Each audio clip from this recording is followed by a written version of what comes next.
Hi, everybody. This is the Dr.Debunk weekly podcast show. On this show, I'm going to be debunking the medical myths, garbage, and crap that's spread by doctors and other health professionals. Dr. Debunk is the medical truth teller. Today's podcast is Dirty Little Secrets of Doctors. This Dirty Little Secrets is actually two subjects. It's going to be on two things: confirmation bias and no future care. What does that mean? Well, let's start with confirmation bias. Now, confirmation bias is a funny term. It's really a legal term.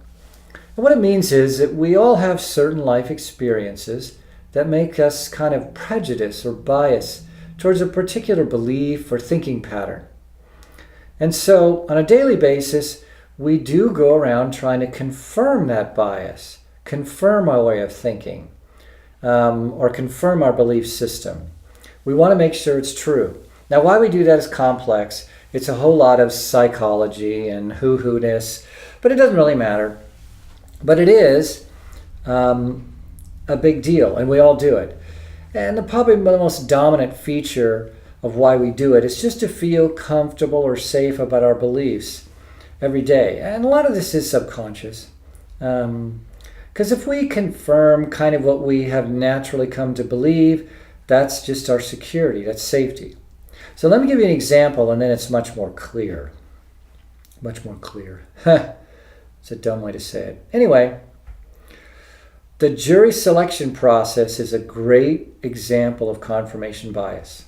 So, a defense attorney, when he's going to pick a jury, and let's say he's defending an African American male, well, he doesn't want to pick a 40-year-old white male who grew up in the Deep South. I mean, why? It's kind of obvious.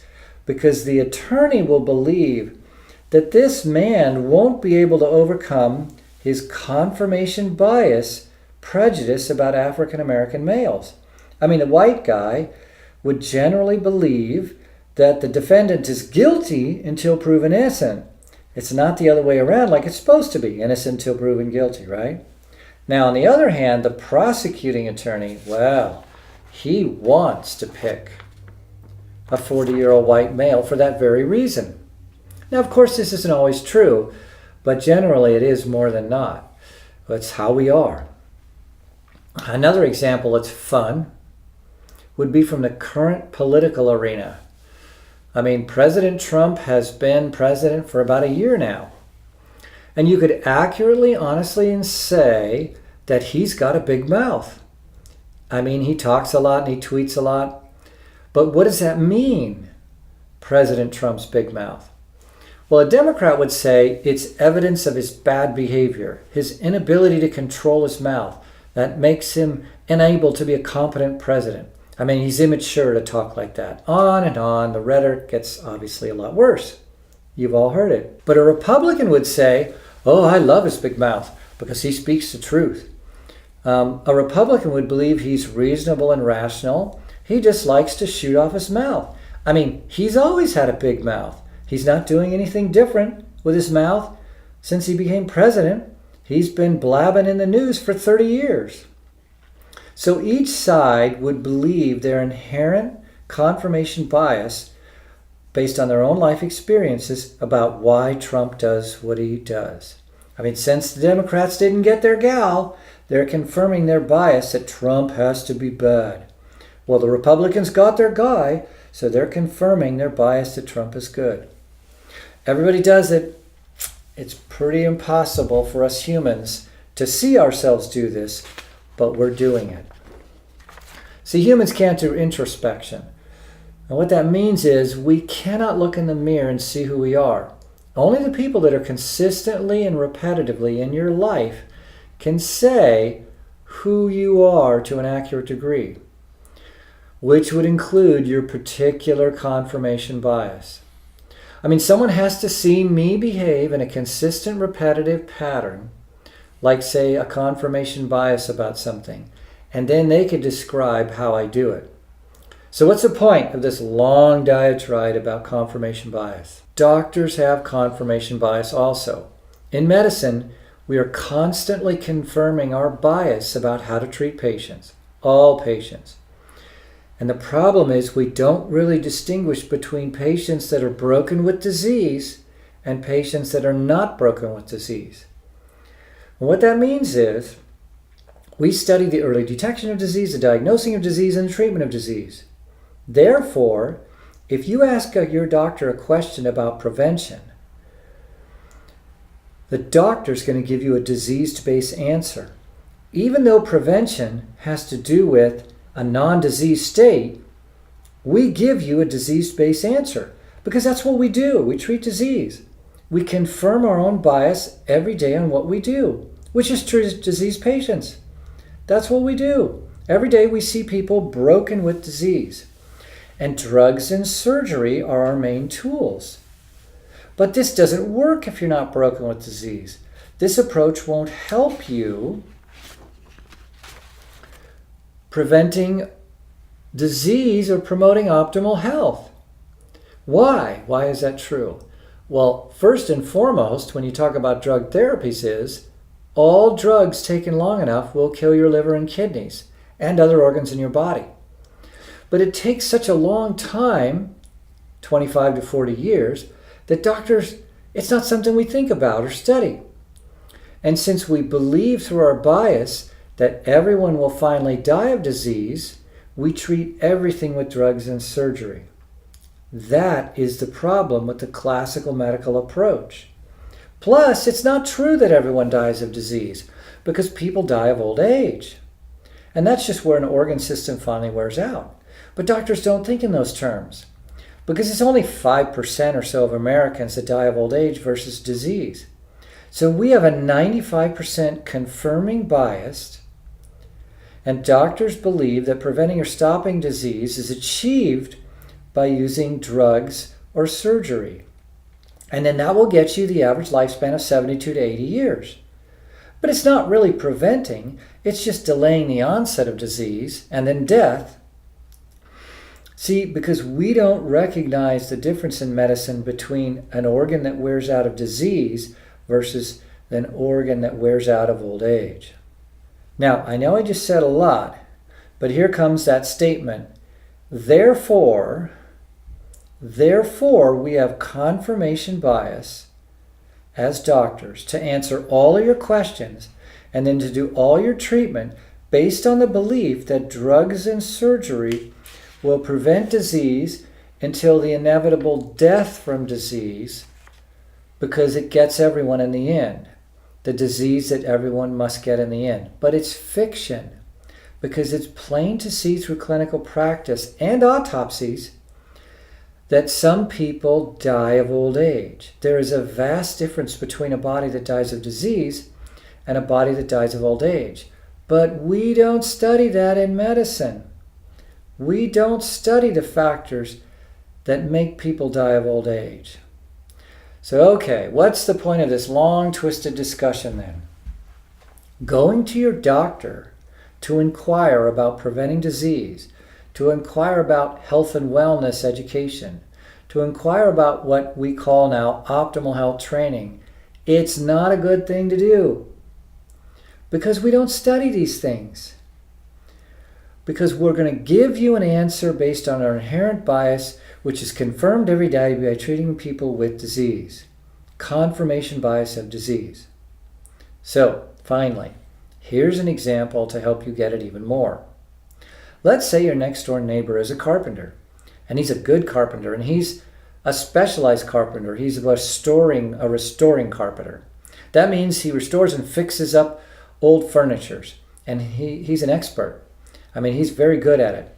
And so your car's broken in your driveway and you figure, oh, I'll have him take a look at it and tell me what he thinks. I mean, he's great at what he does and he uses tools and it's kind of mechanical. He should offer some help.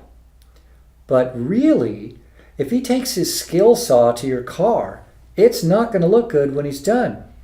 It's not the field. It's maybe related. It's not the kind of mechanical stuff he does. But patients and doctors alike, over many decades now, have just kind of made us into the experts about things we know nothing about. Now, there's some exceptions to what I'm saying.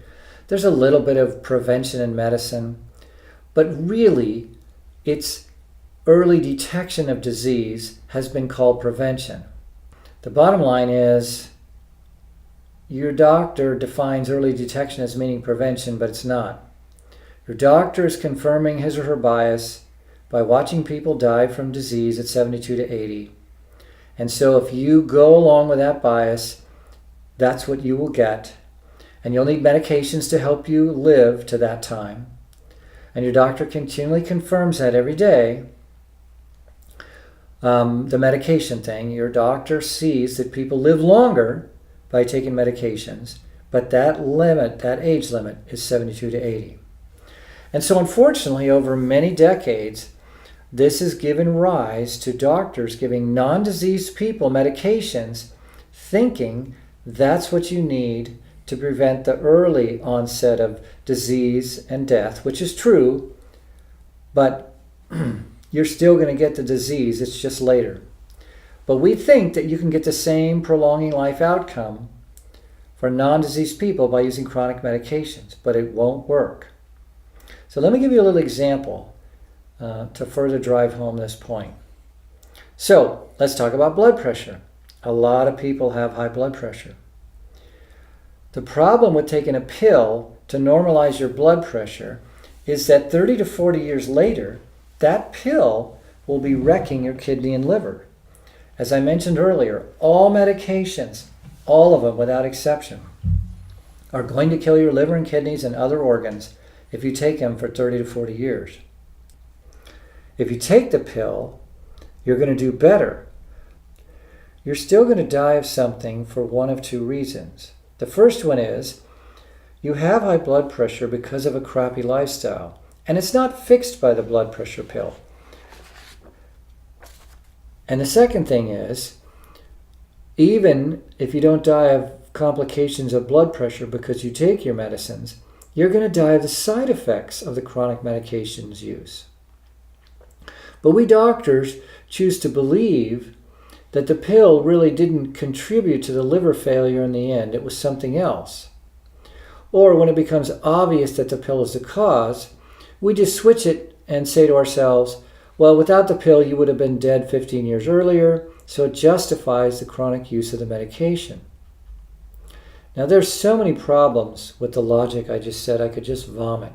But that's for another discussion.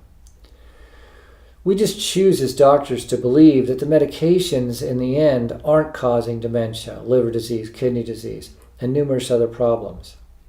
So let me put this another way. Drugs and surgeries are the main tools we use. We don't really have other tools. And so we haven't really become experts on prevention because we don't have time to study it. Okay, now a word from our sponsors. Hi everyone. It's the cold and flu season again, and this year's pretty nasty. Well, do you know what the best cold and flu remedy is? Well, it's a remedy that would be natural, strong, kills viruses, and has some science to show that it really works. Well, that's KSK Cold Spray. KSK Cold Spray is an all-natural, germicidal spray that eliminates cold and flu symptoms in 24 to 48 hours. I proved it in a study of 200 patients, and now we've probably had 700 people that have used the spray. Every year it's curing hundreds of my patients. So don't be miserable anymore. Go to kskcold.com, that's kskcold.com, and you'll love what you read. I'm Dr. Debunk, the medical truth teller. Welcome back. To really explain what I just laid out there about long-term medication use, it really moves into the second part. Remember, I said there was two things, confirmation bias and no future care. So let's talk about what that means, no future care. It means that we doctors don't really concern ourselves with where you will be 10 years from now because of a particular medical therapy that we happen to be doing now. We don't really think about the long-term negative future outcomes of our therapies. Now, I'm not saying the doctor doesn't care about you or care about his therapies, but we don't think about the long-term side effects of drugs or surgery. We only think about the here and now. Now, why is that? Again, it's not because we don't care, But first and foremost is because medicine is hard enough in the here and now.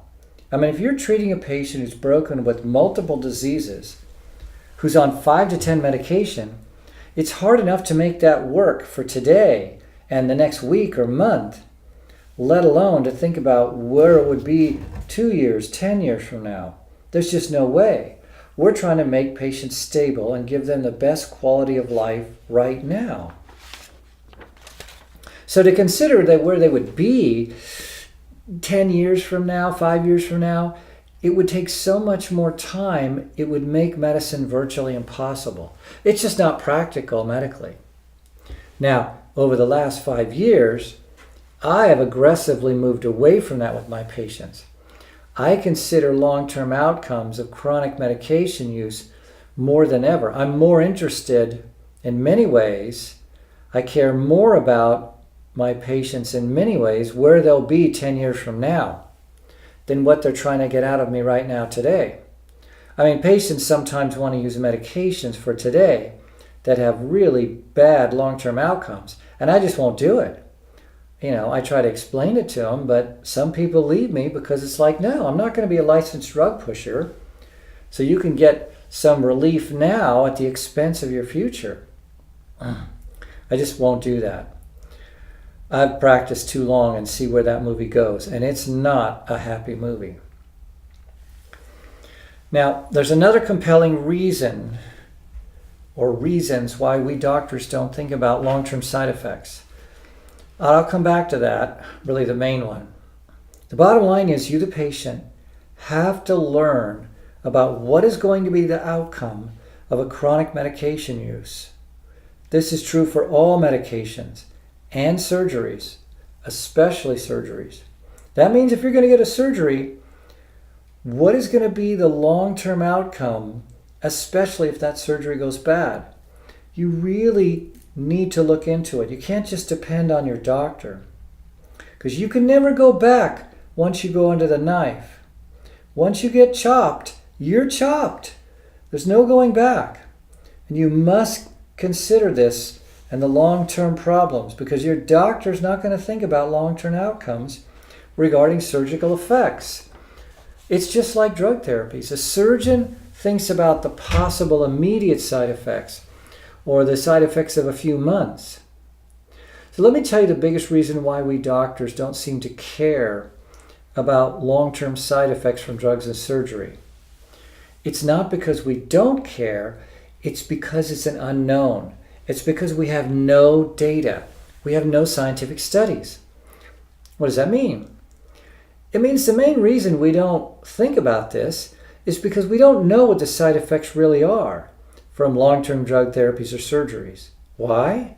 Because it's never been studied. I mean, for any medication.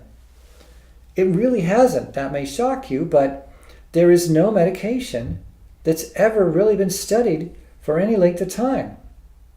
Now, sometimes a post-disaster study will be done, but that's after the bomb has already exploded. And I'll explain that in a minute. It's because we have no objective evidence in medicine, so we act like it doesn't exist. I mean, I've been in medicine 32 years, and after reading thousands of medical studies, I've never seen one where they looked at any medication regarding long-term complications, say after 8, 10 years or longer of use. There's no studies that's done that. It's simply not been done. But here's the kicker. Any doctor, if you practice long enough, you'll start to see the side effects when people take medicines for 20, 25, 30 years and longer. You will consistently and repetitively see the side effects. So it's plain to me, and any physician that practices long enough, the dangers of chronic medication use, the inevitable effects that will occur. So the million-dollar question is, why don't we study this? Well, before we get to that, let me talk to you about why this has come about. Why drug therapies have developed over decades to treat people so that they can live longer and have a better quality of life. I mean, it's not a bad thing, it works. But it has to do with where I was just at. It has to do with not distinguishing between the difference of a person who's broken with disease and a person that's not broken with disease, that has a temporary change in their body status. Their physiology doesn't work right because of lifestyle.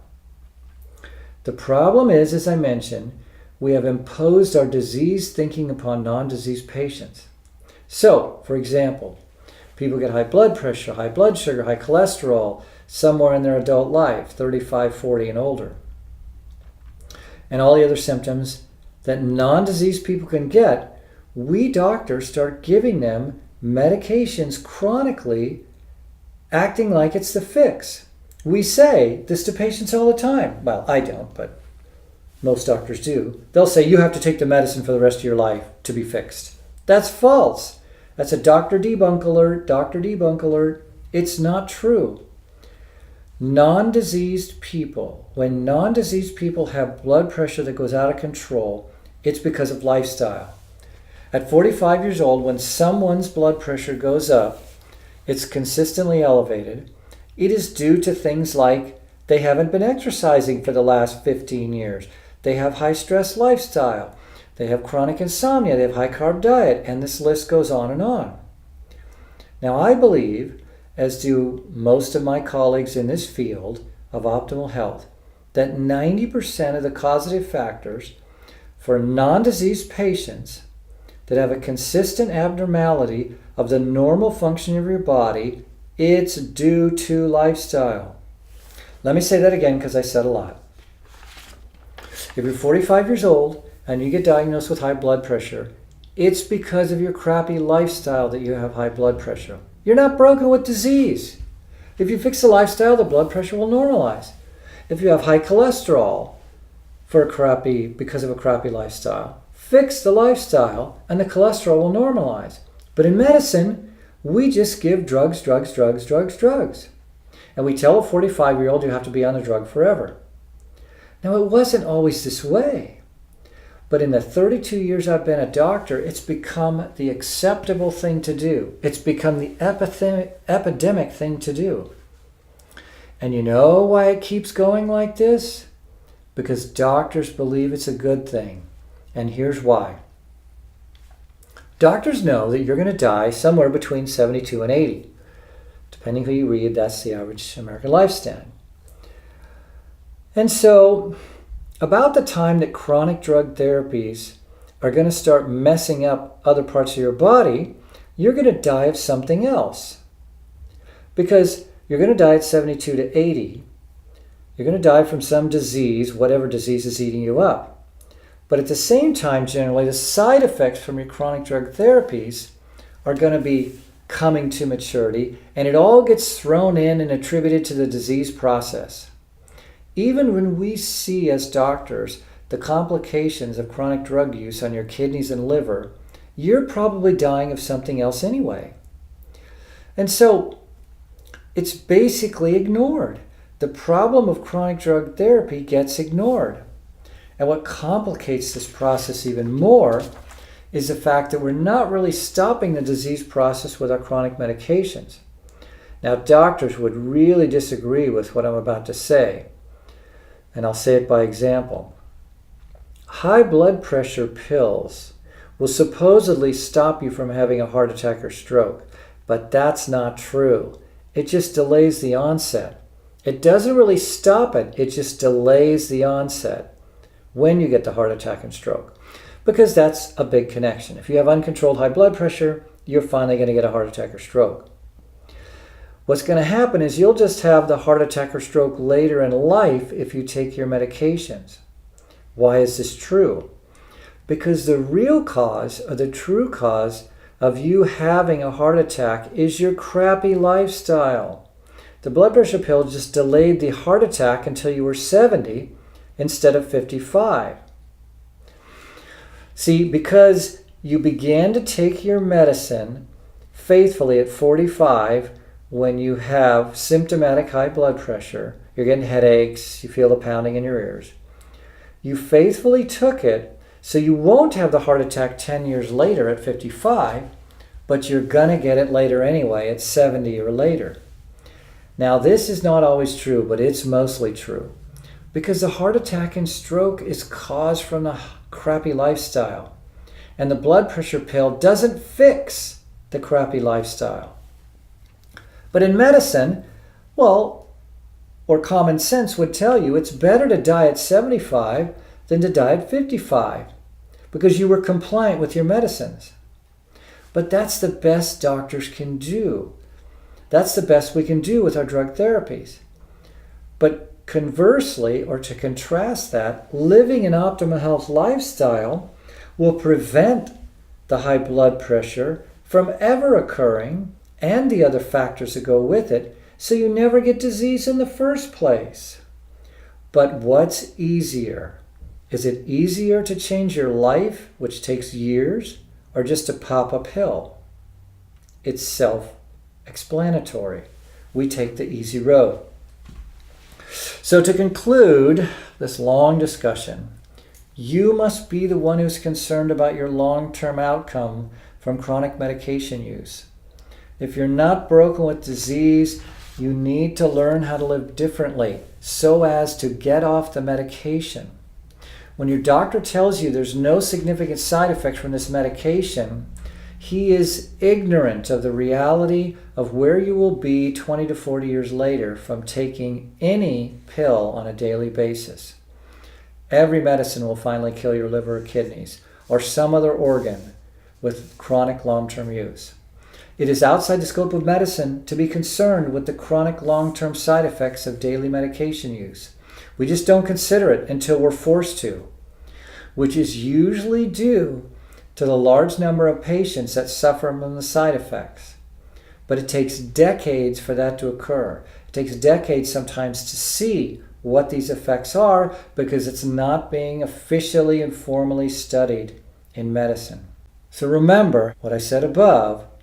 There are no studies on any medication of the chronic use of medications. What's the outcome going to be? You'll hear about studies that seem to address that, but they really don't. These are studies that are done after the fact. Like I told you, it's after the bomb explodes. Let's just talk about the muscle aches from statin medications. All those medications that lower your cholesterol. Well, very soon after they came out, because I've been a doctor longer than they existed, they came out in 97 or 98, I don't remember. But about 4 or 5 years later, we began to see that people would get muscle aches. It became really obvious to everybody in primary care. And everybody, like in the medical field or the drug companies, they really fought against this. They said, no way, no way. But finally it became so obvious, and they did some short studies that confirmed it, they had to acknowledge it. And the very first one was pulled from the market. But then they figured out that it wasn't anything serious and that only a certain number of patients would get it. And all the statin drugs just kept going. Because they found that if you changed it, if you were sensitive to one, you wouldn't be sensitive to another, so you could just switch it. So the moral of this story is, and the point of this entire lecture is, never stop trying to get off the medication you're on if you're not broken with disease. If you're broken with disease, you might not be able to get off it. But if you change your lifestyle enough, you could probably, most likely, take a much lower dose. And that's always a good thing. We doctors and other health professionals that do natural treatments have many, many things you can do to either get off the medication or lower the amount that will improve you to have a better, normally functioning body. I'm Dr. Debunk, and this was part 4 of the Dirty Little Secrets of Doctors. Hi everyone, it's the cold and flu season again, and this year's pretty nasty. Well, do you know what the best cold and flu remedy is? Well, it's a remedy that would be natural, strong, kills viruses, and has some science to show that it really works. Well, that's KSK Cold Spray. KSK Cold Spray is an all-natural, germicidal spray that eliminates cold and flu symptoms in 24 to 48 hours. I proved it in a study of 200 patients, and now we've probably had 700 people that have used the spray. Every year it's curing hundreds of my patients. So don't be miserable anymore. Go to kskcole.com, that's kskcole.com, and you'll love what you read. I'm Dr. Debunk, the medical truth teller.